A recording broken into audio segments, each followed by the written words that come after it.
What's up, everybody? MrLlamaSC here. So today we had the Path of Exile 4.0 announcement. It was super cool. I got to do a react stream to it all and just watch the content with everybody and go through it. And I felt like I didn't fully get to articulate my thoughts on it. I was just reacting immediately. I had a lot of different feelings going on inside from what I was expecting, what was actually happening, some of the weird stuff that was on the stream, some of the weird stuff chat was saying, all of that. So I thought, you know what, it'd be better if I just put my thoughts into a single video here and kind of sat down and really clarified it all. So I'll go ahead and start with that. I want to say that when I think about it more, I think that Peewee 4.0 overall looks really great.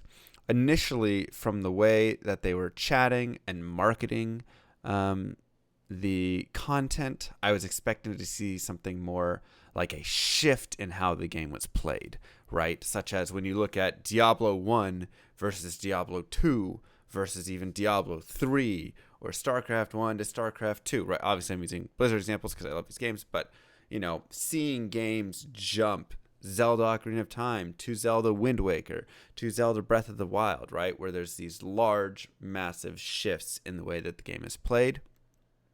I think I probably just read into it wrong. I probably didn't look and read enough up on it, but that was the general thought in my mind that I had built up. And so when I first saw the content, I thought, oh, this is kind of more like Overwatch to Overwatch 2, where they're like, new engine, new stuff. There's some cool new content that's being created, but it was very different from my initial expectation, which was this is going to be a whole shift in the way that Path of Exile is being played. So that being said, I want to go ahead and dive into the positives and then some of the worries that I have going forward. And I'll be discussing 3.9 and 4.0 together when talking through these posts because they kind of presented it together a little bit. And yeah, so that's just the easiest way to deal with it. So some of the positives, one of the biggest things was the overall look of Peewee 4.0 is so much better from just like a texture standpoint, from an artistic standpoint, everything. It seems to be much more on par with the look of Diablo 4, the new lighting that they have. You know, that adds a lot to each scene. I think the gameplay looks smoother overall. And so overall, this is one of the biggest changes and one of the best things, I think, for this game. I think it will bring a lot of improvement to the player experience, just being in a more beautiful environment, right? So when they were just going through the demo and I was bringing up comparisons to PoE, 3 versus 4, right? It was just night and day. It was super, super good. So I'm super excited for that.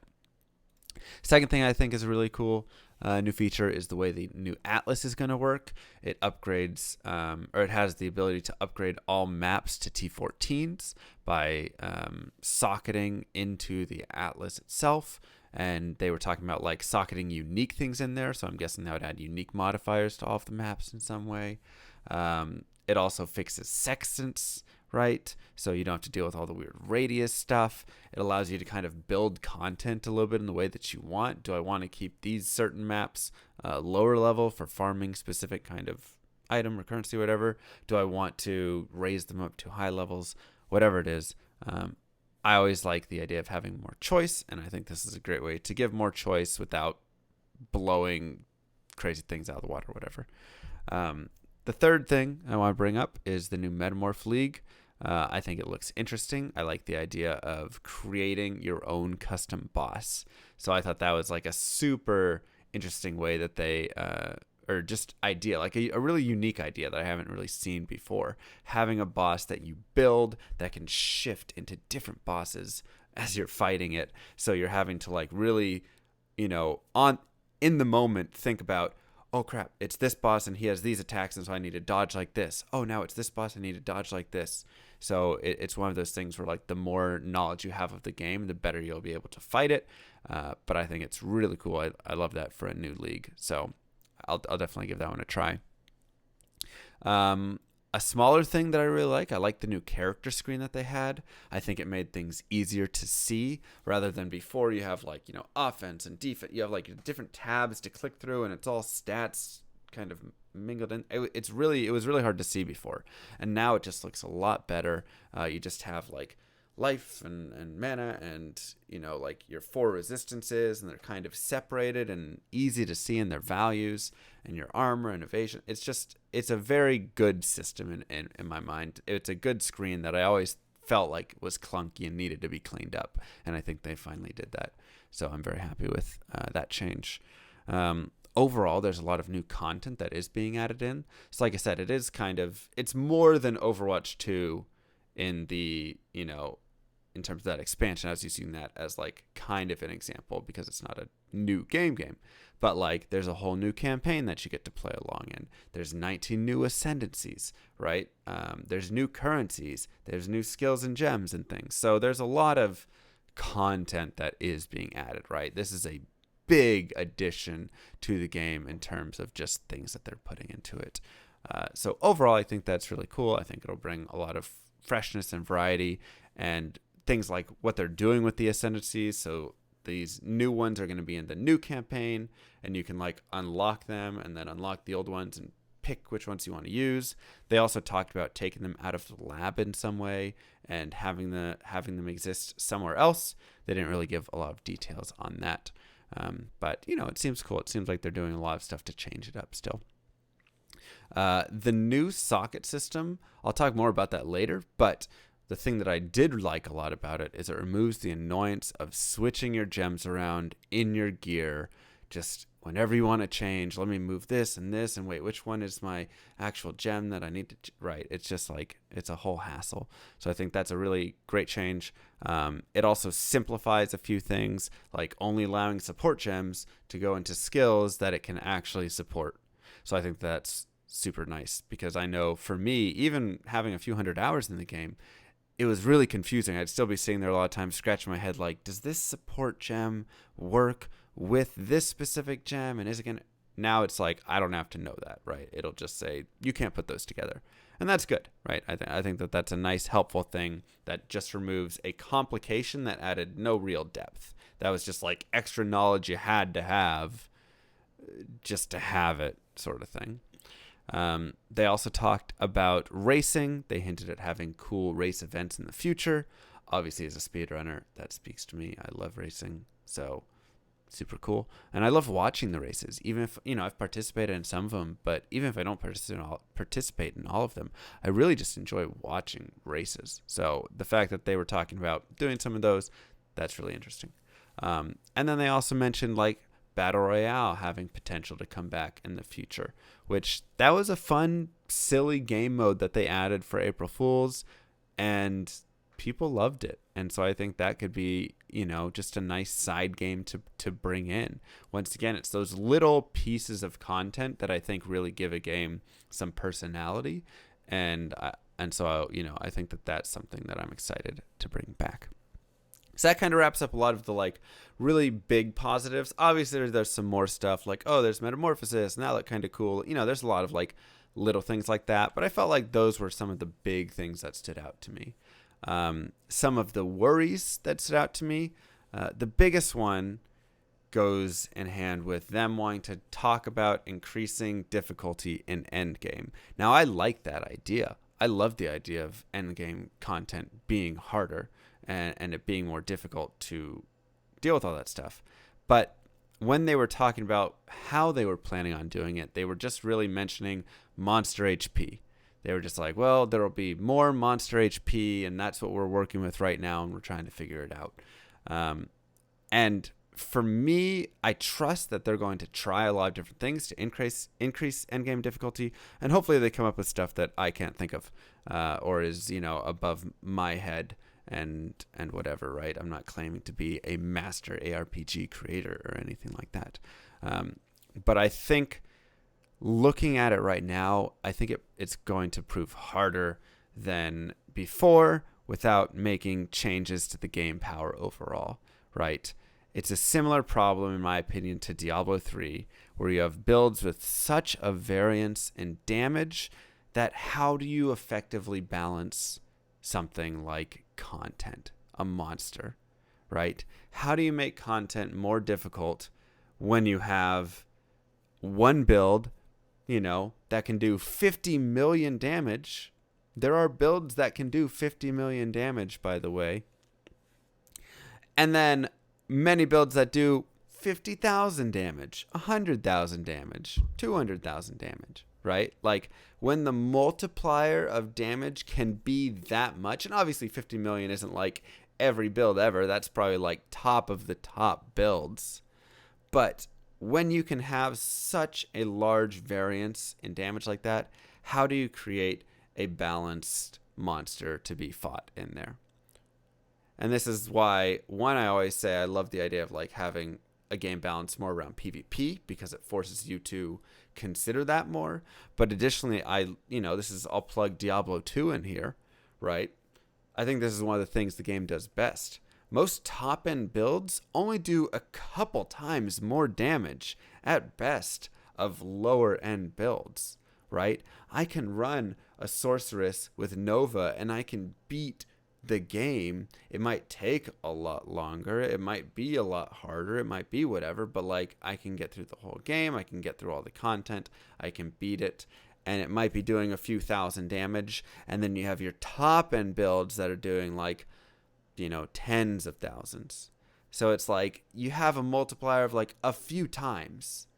But when you do that, you can create a monster that can be balanced pretty well still. That can be difficult, where it takes 8 shots for this character to kill it and 2 shots for this character to kill it. Okay. Like, that's not unreasonable. When you have 50 million versus 50,000, it takes this character 1,000 shots to kill it, and this character 1, or whatever the multiplier actually is with all of that, right? So, to me, that's one of the hardest things that I'm concerned about, and what I'm really worried about. And then seeing further stuff, like they talked in adding more 6 links, more crafting and quality, so you can have quality on like your rings and on your belts. So those values can get even higher. New support plus gems that at level 1 are more powerful than a support gem that is level 20. Just content like this that's really cool looking, and I think is interesting and adds more content and variety and whatnot, and just build depth, but also increases power in the game. And I already thought power creep in PoE was a bit out of hand, and it seems like this would lead to potentially more coming. Now, with that being said, we have yet to see the passive tree, and we have yet to see the balances on, maybe some rebalances of support gems and stuff like that, right? So looking at like the passive tree, I wonder if there's going to be some sort of significant changes to that could dial damage back a lot, make it a more general tree, make it a more casual tree that really isn't used for all these large multipliers and all of these, to build these crazy in-depth builds, but just be more general and be more toned down potentially, right? So that is a huge interest to me. I'll talk about that at the end here, right? A third worry piece was on stage. They started to mention it, but then ultimately backed off and said it wasn't their place to talk about it. And this was Endgame animations flooding the screen and being so much crazy, so much light and flash and explosion, and not being able to see any of that stuff, all right? And so they talked about that being a difficult, or something that, like I said, that they couldn't really talk about, but that was kind of being addressed. But then they showed the following clip. Oh, let's see. I want to make sure I capture this. So let me window capture this appropriately. They showed the following clip on their stream, and I'll just leave it with sound. Oh, wait. I got to get my sound correct. 1 second.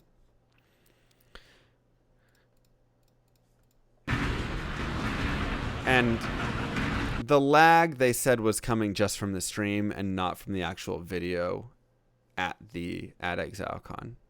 That's what I was told. So don't take the lag into account from that. But even still,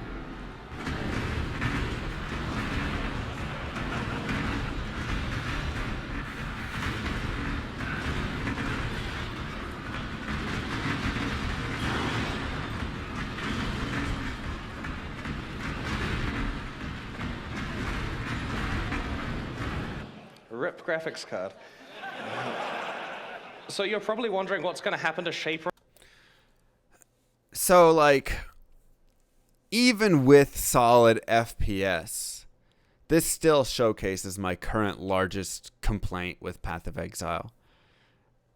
And it also represents most of my disappointment, I think, that I do have from from this release when it came out and it wasn't a whole new change in the game in the way that this style was being played, right? I'm sure many people don't mind it. I'm sure some people really enjoy that. They love being the god character that runs around and destroys everything and blows the whole screen up and what. But for me, it strays far away from the visceral combat that we see at the start of the game, especially in this new campaign. There was some really interesting just like fighting and you can feel the hits. And once again, you have interaction, you're dodging, you're moving, you're hiding behind things. There was a lot of like great combat that we see in some endgame boss fights a little bit. But overall, that's still right. And you still end up with the animations and everything on top and on fire. And it's just so much. And so not seeing that addressed, I think, was my biggest concern, really, for just Path of Exile overall, right? So I hope that somehow that does get addressed, maybe in the next couple days here, or just in the future, because that's a big point for me. Another downside for me was Peewee Mobile. It looked all right. I don't think, that's the worry for me, right? And I'm sure many people will say, who cares? They just gave us great PC content, and they're releasing a mobile game on the side. They did it the right way because they announced the PC content, then announced the mobile game afterwards. And so, that's how it should have been done. And I agree. That's a way that, Blizzard, when they tried to announce it, failed, right? And ended up with the BlizzCon 2018 fiasco because they came out and threw out just the mobile game and that was it. But I feel like, in my opinion, and maybe this is dumb, I feel like these little introductions are just the start, and it's a way to get people used to, oh, well, it's just a little mobile game. It's just a little this. And, it's like a small introduction where, like, you can't get mad. We released great PC content, too. And obviously it's possible that they just continue, making amazing PC content all the time, and the mobile's just a small thing that they did, and whatever. But in my opinion, like, this is the start of adding the potential of what happens if Peewee Mobile, grows really popular in China or something, and ends up making more money than PC does. Now, there's the potential that they could start shifting resources and time and focus over towards Peewee Mobile a little bit more, right? And from a business perspective, it would be foolish not to even do that, right? To not be focusing on your largest money maker could be really dumb. So I'm not saying that that's going to be it. I'm not saying that that's going to be how it goes. I'm not saying that that's even the likely story. I'm just saying it opens a door that, I always kind of get a little iffy about. And everybody, will just say, oh, it's just a small little thing. But it opens a door, right? It's kind of like Diablo 3 getting ported over to console. And so, like, being built towards the console. And now Diablo 4 is, like, being built for sure with console in mind on early release. And so a lot of complications or cool things that we're seeing, or that I like about, an interface for PC is like, oh, well, we have to build it for console. So, like, we're going to make small sacrifices in the interface because that's a lot easier for console to use. Once again, I'm not saying that this is how it's all going to go and that PoE is going to die to mobile because mobile is going to take over and whatever. But, this is where I think a lot of the pessimistic attitude comes from people like myself and Vizerin and other people who I've heard say they don't like the idea of ARPG mobile games like this from our favorite content because it's scary. I don't want to see that sort of stuff happen and those sorts of markets take over because mobile gaming is the largest market, right? It's like mobile is the largest, and then you have like PC and console like equal, but they're shrinking every year as mobile is growing. So to me, it has that fear.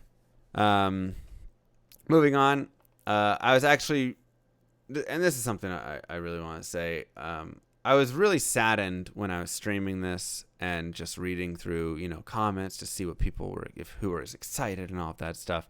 I was really saddened by how many people took their excitement for this Path of Exile content and turned it into negative energy to bash on Diablo 4, to try to attack anybody who is excited for Diablo 4 or for any other content that wasn't Path of Exile. I don't really want to dive into it. I don't really want to say more on it. I just hope that people, really improve their attitudes with that, because I felt that was it just was a really there was a lot of negative energy, existing while we were just trying to be interested, be curious, be excited about what was happening, and sometimes make notes like, I don't know if that's great, or I don't know this, right? And some people would just take any tiny thing and be like, yeah, well, Diablo 4 sucks and you suck, and all of that. So I really hope that there's a change in that energy, because I don't know, I don't think that's great for the communities overall, for the genre overall, for any of that. One of the last things, and this is not in a positive or negative, this is in an unknown. I don't know how to feel about sockets no longer being on gear, but rather gems having sockets and then being able to get up to 8 6 links in each of your gems right there. On one hand, I think it simplifies many things, which I do like. On the other hand, it makes me worry about having 8 6 links, and I slightly do already miss having to decide a little bit, like, oh, what am I going to put in my 6 link versus my 4 link, right? Having to make that decision saddened me, or I thought was, a kind of a cool decision, and now it's like, oh, everything will be 6 link. I feel like there's a little bit less depth there in a way, or decision making, but it could also like create a lot of depth in other ways. So, and obviously I don't think I'm going to have 8 6 links all the time or immediately or anything. It's going to take some time to get them, but even if a few of them are 5 links, that's still a lot of added power, right? And a lot of added skills and a lot of added stuff. And with the current passive tree, I don't see players using many skills still in the various situations, right? Like, if the passive tree stays the same, which it's not going to, but if it were to stay like the same, you would still really focus down just one main skill, or maybe 2 main skills, but I don't think you would have that large variety. So what that makes me think is that there's going to be a massive change to the passive tree, like I had said before, and that they're going to do a lot to tone that down, to tone down maybe like support gem and the more multipliers and all of that on gems over there. And if they do that, I think it would actually be a super hype change, because I think it would open a lot of avenues and things up, right?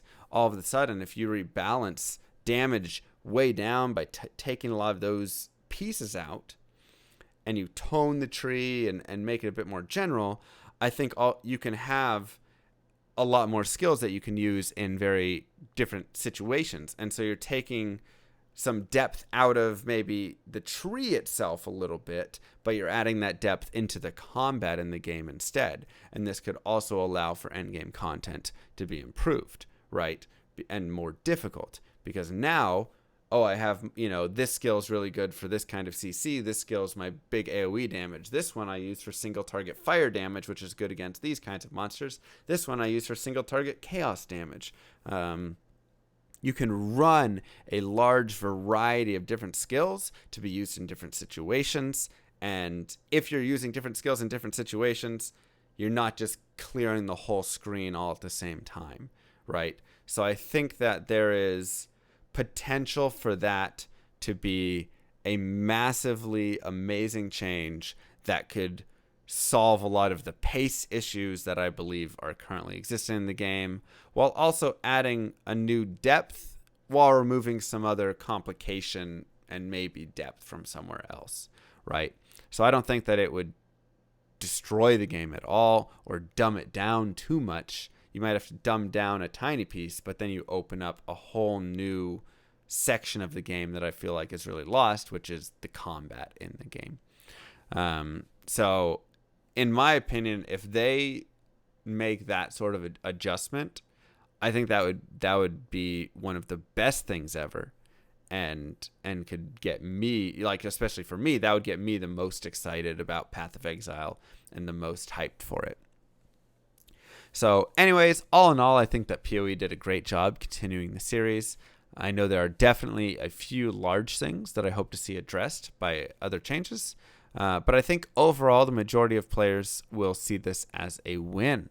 I'm excited to try out 3.9 on release, 4.0 in a year roughly when it releases. But that being said, my Diablo 4 hype was not killed by this, right? I think it actually made me even more excited for Diablo 4. Or just to see how Blizzard responds, because it was like, wow, Peewee came out and they put out some cool things and they're making some cool changes, and this still there's still a lot of open doors there, right? So I still think there is a large part of the ARPG market that is still not quite being reached, and that is the group. I think I exist within it, but I think that is the group that wants a little less complexity than Peewee currently has, but obviously wants more complexity than like Diablo 4 and Diablo 3 have, or Diablo 4 in its current state with the items and stats and stuff has, right?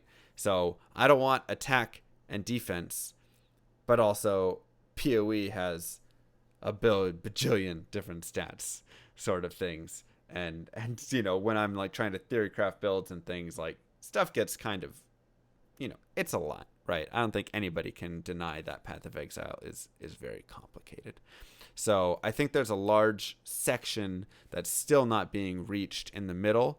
And I'd really like to see one of these two, either game, get there. Right. And I think Diablo 4 has a lot of possibility and potential if they fix a few things like the stats and the items and the skills and does some adjusting there. They can move up and take a lot of that slice and satisfy a lot of those people. And I think Path of Exile actually still has the potential to do that with some changes to, like I say, if they change that passive tree a lot, if they tone down some of the multipliers a lot and kind of bring damages closer together between top end and average builds, I think you can see a lot more people getting into it as well and really expanding that user base.